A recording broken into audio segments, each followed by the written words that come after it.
Hello and welcome to Blockchain Gaming World with me, John Jordan. So a new year is upon us, but still the opportunity to look back at the old year to see what happened. So I'm going to be looking back at 2020 and seeing what happened to the most popular blockchain games and going into a little bit more detail than I normally do in these monthly roundups. So here we can see this is a graph of the average daily activity of the top blockchain games in 2020. Data is all from DappRadar. And what I've done here is make these curves very smooth. We'll look in more detail at each individual title. But here I've taken the daily, the average daily activity. So this is actually 30-day trailing average data. So for each point here, we're looking at that point and the previous 29 days to give you that kind of smooth trend. And the vertical scale is actually daily active unique wallets. So that's what we're looking at, the number of unique wallets every day that have interacted with these smart contract games.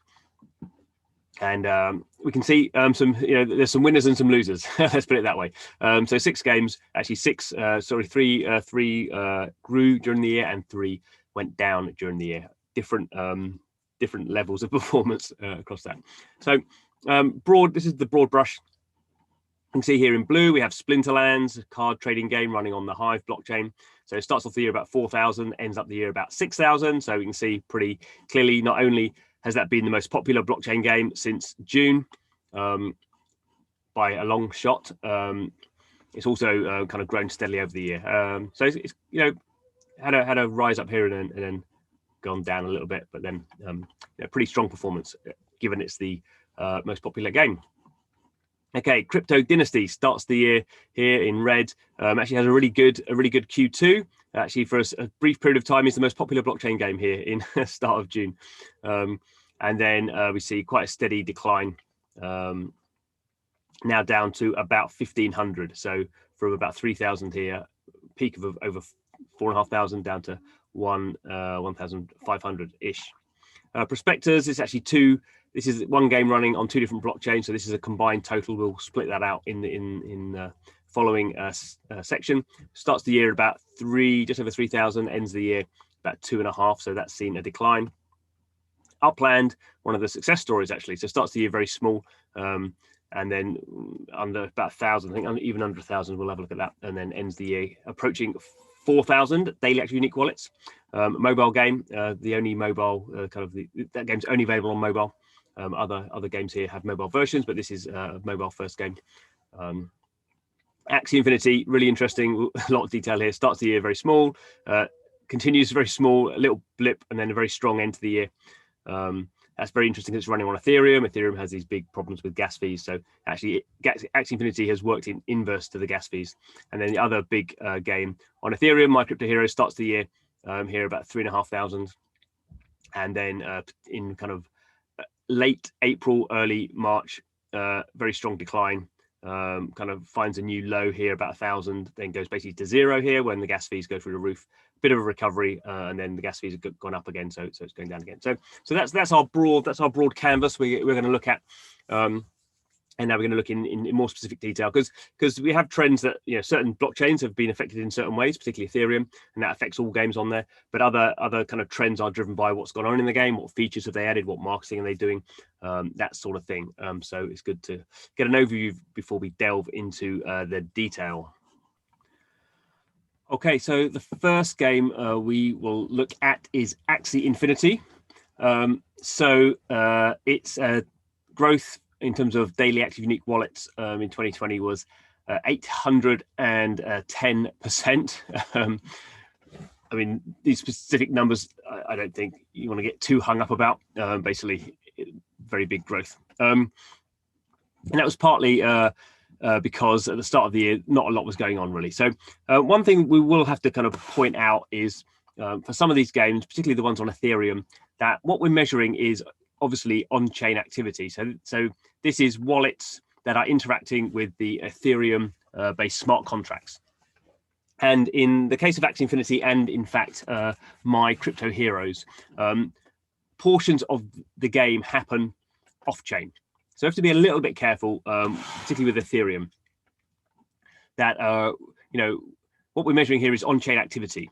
So we're not necessarily measuring the people playing the game if there are elements of the game that can be played not using the blockchain. So with Ethereum, with Axie Infinity, not at the start of the year, but as the year kind of went on, there became the ability to play the battling part of the game without interacting with the blockchain at all, really, for the battling part. The only time you'd interact with it is when you were claiming the tokens that you won. So there's at the start of the year, Axie launched the Small Love Potion, which is a potion, which is a ERC20 and Ethereum-based token. You win that when you win in the battling element of the game, and you consume that element when you breed your Axies together. Axies are the NFT to create a new Axie. So what we're measuring here to a degree is well, actually not at the start because it wasn't there then. But what here we're measuring is people trading Axies on the Axie marketplace. So people buying and selling Axies, people breeding Axies, and also as the year goes on, people claiming this Small Love Potion. So they're very different sort of activities that are being kind of measured here. We just need to be a bit aware of that. So what happens with Axie is nothing really until in July. So the Small Love Potion has been released, and then there's a big spike. So more generally, we're seeing the start of yield farming and the start of some Ethereum-based tokens increasing in price quite a lot. And this happens to Small Love Potion. It goes up like 1,000%. Just people speculating on it, and it drops away again. So this is reflected in suddenly people start doing on-chain activity in Axie Infinity, maybe buying Axies, maybe kind of claiming Small Love Potion, because people probably had a whole bunch of Small Love Potion that they hadn't claimed at this point. Certainly I did. So people are probably claiming through the smart contract to get the Small Love Potion and sell it off. But it's a bit difficult to see on this scale. But from then on, there's quite a lot of activity going on with Axie. So the activity is basically zero at this point, and then it goes up, quite a bit. And we can kind of see that better in the average lines here. So we have in red we have the 30-day trailing average, and in yellow we have the 90-day trailing average, so 3-month average. Each day there's a lot of volatility, so we have some very kind of strong days, particularly this one here, over 6,000 daily active unique wallets interacting with Axie. And with Axie particularly, they then launched the AXS token, which is their governance token, and that launches in November. I think it's November, could be October, but around that time. And all these things come together to drive a lot of activity, and particularly we see a lot of trading activity going on here. So the majority, or quite a lot of this, is people buying and selling Axies, and the price of Axies goes up really very, very quickly. We go from 150 ETH to 200 ETH to 300 ETH now is the most expensive in terms of ETH value, and we've seen some more expensive ones in dollar prices because the ETH price obviously has gone up a lot. Then at the end of the year, what we see is actually quite a strong decline, and this is when the gas prices start going through the roof at the end of December because the crypto prices are all going up, so everyone's trading and people doing activity in Axie are being priced out of the market because of gas fees. So in general, it's quite a complex year for Axie. There's a lot going on. There's a lot, there is broad success in terms of popularity. There's also broad success in terms of value being created, particularly around the NFTs and to some degree around the tokens as well. Okay, next up we see Upland. So Upland is a mobile-only game running on the EOS blockchain. You download the game as you would do any other normal mobile game via the App Store, Apple App Store, or the Google Play Store. And growth here at this kind of level, we're seeing, like, again, don't take these figures totally, don't get too hung up on these figures, 516% increase.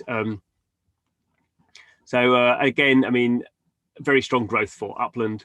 So at the start of the year, actually, there is a little bit of activity here. But for this growth number, I've actually taken it from the start of February, because that's really when the game, it's in like an alpha phase here. So not really very publicized. So actually this figure, if you took it from the 1st of January, this figure would be much higher, a bit more like Axie Infinity. But I've taken it from kind of when the game sort of kind of goes live, because at this stage here, it's kind of in testing and a bit secret. just so you know. So what we see is quite quickly, even though it's kind of in beta, there's quite a lot of growth. So it breaks the 1,000 DAU, DAUW mark in March, drops down again a little bit, and then we see, there's a lot of volatility. So we have these kind of weird kind of spikes and these weird declines as well on a daily basis, but we kind of see a pretty steady increase. We see that in the 30-day red line, and also reflected in the 90-day line as well. And whenever you see, the blue dots are the lines are under the blue dots, then obviously that suggests that kind of the growth is continuing to accelerate, sort of thing. And we really see that with Upland, it's kind of growth throughout the year, but then we see certainly in Q4 towards the end of the year, in November and December, again, very strong growth. So it's moving from kind of 2,500 very quickly through 3,000 to kind of 3,500, 4,000. And that is being driven partly because new features are coming into the game. So the game started out being just based, the only level you could play effectively was San Francisco. So it's a Monopoly style game where you own, build a business, you own property, and you can trade the property, and people kind of, you can earn money if people land on it, and there's kind of things you can do in there. It is actually quite a bit inspired by Monopoly, I think. But then in the middle of the year, they opened up New York, so people started going to New York, and then at the end of the year, they sold the New York Stock Exchange for $23,000. So each property is obviously like an NFT system. We're not seeing a lot of NFT games on EOS because the standards aren't very good, but this is kind of demonstrating the kind of when you can get those in there, you see growth both financially and in terms of activity.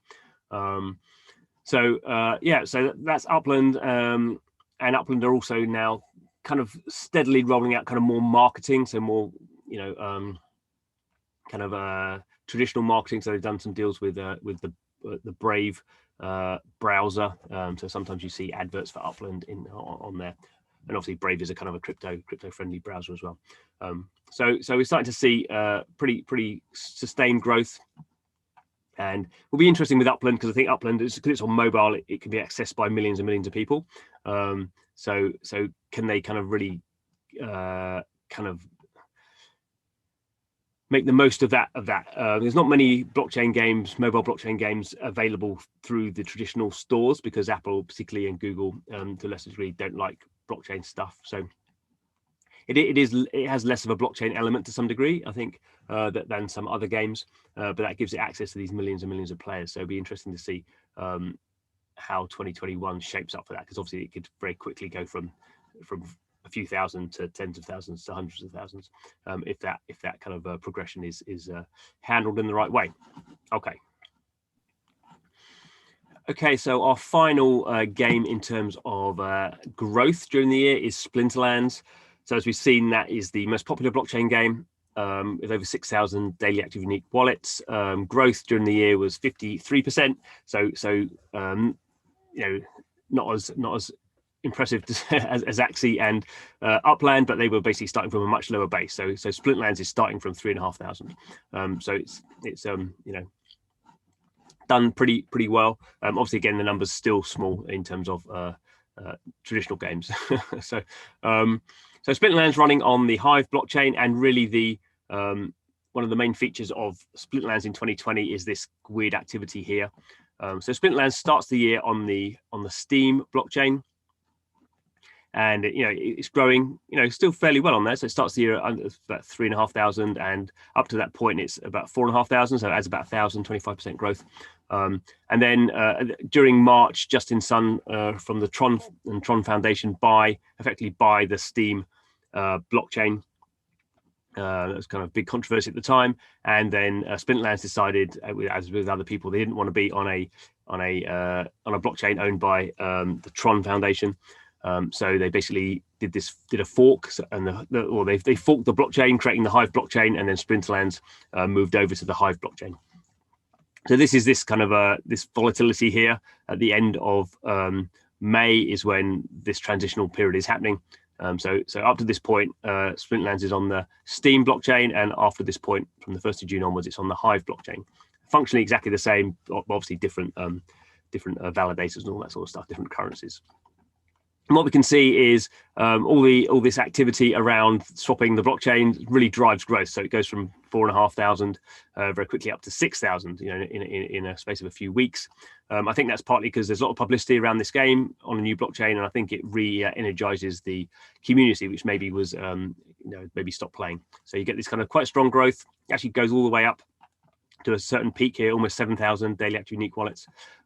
This characteristic kind of peak is because Splitlands is a card-based battling game, a bit like Hearthstone, but every 2 weeks a tournament ends and then people get rewarded depending on how far they got in the tournament. So you see this very strong peak in playing activity every 2 weeks as people want to kind of, as the clock ticks down, everyone wants to kind of maximize where they are in the league. So that's why you kind of see this. We see in kind of in the late summer to early autumn period a decline, so it drops back down to about 5,500 dailies. We see that reflected in the trailing averages as well. To a degree, this is because you had strong growth, and partly also there's some features changed in the game, which kind of gated your access to higher reward levels. And this was partly a anti-bot mechanic, so that, as with most blockchains, there are kind of a lot of bots operating on the Hive blockchain. So that's what we're seeing here. But you see the game kind of recovers and ends the year pretty much at kind of a similar peak level to where it was. So pretty strong growth. Lots of new stuff coming in Splitlands next year. So there's all the land sale stuff and things like that. So I imagine probably for the first few months it will remain the most popular blockchain game. I guess it'll get under some competition with Upland. Let's see how that one goes. But things looking pretty good for Splinterlands, certainly in 2020. By far and away, it was the kind of best performer in terms of absolute numbers. Okay, so now we'll look at the downside. This is looking at the 3 games that declined during the year. So game Prospectors. So Prospectors launched in 2019 on the EOS blockchain, and then towards the end of the year on the Wax blockchain. So this graph is a little bit different than the other one. So we can see here in green, we can see here Prospectors running on the Wax blockchain, and then Prospectors running on the EOS blockchain. So exactly the same game. The Wax blockchain is actually a version of the EOS blockchain, so they're kind of compatible. So there could be people playing on both versions. So if you play on the Wax version, it's different to the EOS version, different blockchain, but it's the same game. Kind of, I guess, think of it as, here's the Xbox version, here's the PlayStation version, but you can't interact with between them. So people might be playing on both. But we can see here that the Wax version, which launched much later in December 2019, has been the most popular version, apart from a little period here where the EOS version saw a kind of a weird growth area. The one issue potentially with both Wax and EOS is it's quite easy to run bots on those blockchains, particularly on EOS. We see a lot of bot activity. So it's kind of hard to judge exactly what is real players and what isn't. And it's always a little bit suspicious when you see very steady periods and then single days of up and single days of down, because that seems to suggest non-human behavior. Obviously it could be a marketing sort of thing, but if you saw a marketing increase, you see a bigger up and then you'd see a slow decline. This seems to be someone switching something off and on, to me at least. When we combine it all together, we get the blue dots. So starts the year high, ends the year low. 31% is what the numbers come out as. And what's interesting, I guess, is both chains decline. So the EOS chain declines more, and the Wax chain declines less, but both see a decline. And to a degree, I've actually not played this game for a while. It is a fairly in-depth kind of a economic simulator. So it's a Wild West simulator where you have to go and dig up gold and buy shovels and move stuff around. I'm not sure there's been a lot of new features into the game, so we would expect a decline, really, because it's becoming a kind of an older game. So there's not really been a lot of work in encouraging new people into the game. So the developer has a new game that's coming out in 2021. So I think their focus has probably shifted a little bit. But anyway, I mean, it's still there. It's declined by 31%, but as we will see, other games have declined by a lot more. Okay, so Crypto Dynasty. Crypto Dynasty running on the EOS blockchain. Also a version actually running on the Ethereum blockchain, but that was didn't really get anywhere, obviously, because Ethereum gas fees kind of killed it. I think the reason they did that was more for the land sales. They did an NFT sale on the Ethereum blockchain to raise some capital, but no one's playing the game on Ethereum because gas fees are too big. So Crypto Dynasty running on the EOS blockchain. It's actually a version of a game called EOS Knights. A kind of well, it's not an official version. It's kind of like a copycat version of that. Quite a lot of mobile users, mainly in China. And starts the year about 3,000 daily active unique wallets, ends the year about 1,500, so about a 50% decline during the year. But it wasn't just a straight decline, so yeah, a big peak there at 6,000 when things are going on in the game. Drops away, kind of builds up again. Again with EOS, always a little bit unsure about how many bots are operating.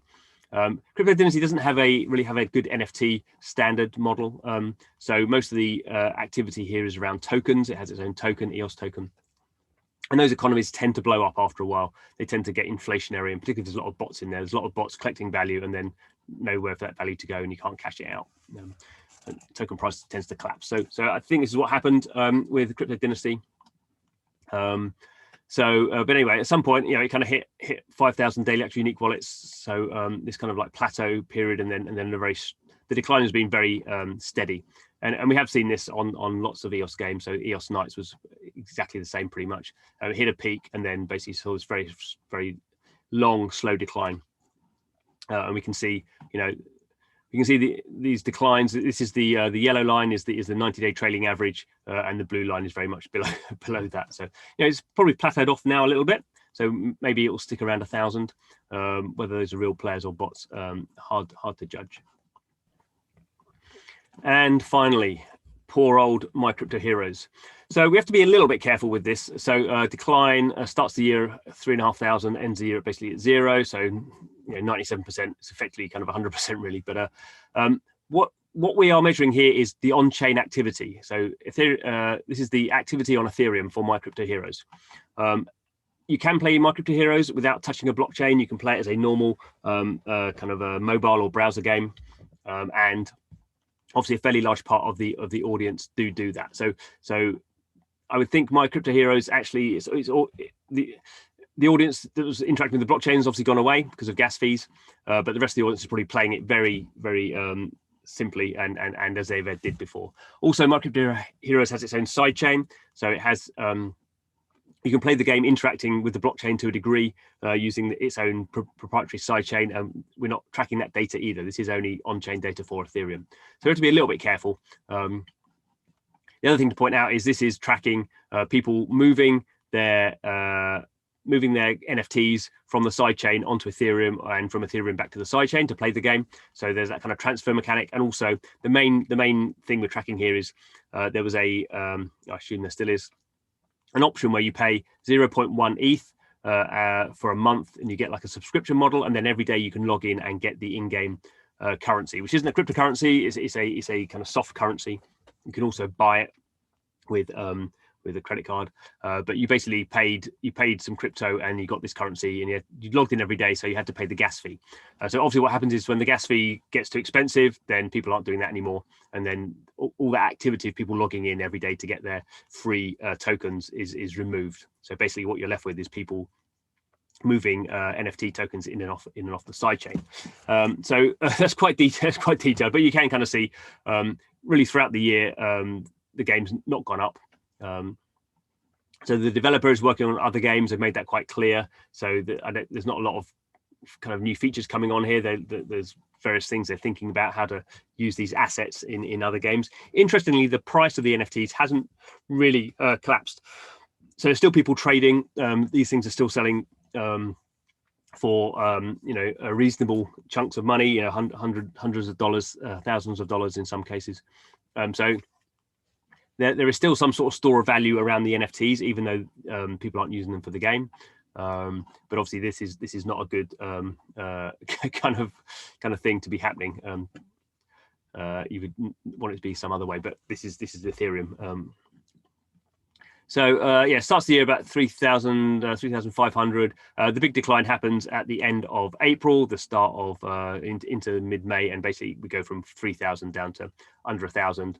It maintains at about 500 for a bit, and then the really high gas fees that happen when the DeFi boom happens literally does go to zero. Gas fees recover, and we see basically we've gone back up to about 500, so that almost struggles back to 1,000. But gas fees get expensive again over Christmas, before Christmas period, and it basically goes down to zero. So the moral of the story is we're not measuring potentially the amount of people playing the game, but this is, as we'll see in 2021, people can't be running kind of gameplay or things that aren't very valuable on the Ethereum main chain at the moment. And I think gas fees will continue to be high in 2021. So this is why we're seeing this big move into side chains. Axie Infinity making its own side chain. I don't know what my crypto heroes plans are. So they have their own side chain already to a degree, but we're seeing a lot of people using the Matic solution, which is a layer 2, what we call layer 2 solution that anyone can use. So that will be one of the big trends for 2021. This time next year, I guess we'll be doing some more graphs about that and seeing what's happening on Matic. We can track what's going on with Matic. It's a public blockchain, so that'll be one of the big keys. I'll be doing lots of graphs about Matic this year, I imagine. Anyway, thanks for making it through all that. It's a bit of a chunk of data, a bit of a large amount of information to ingest. But I hope you find this sort of stuff useful. If you do, please subscribe to the channel. It's kind of what we do, as well as playing blockchain games and doing some news videos as well. But I hope you find it useful. Thanks for watching. See you again soon.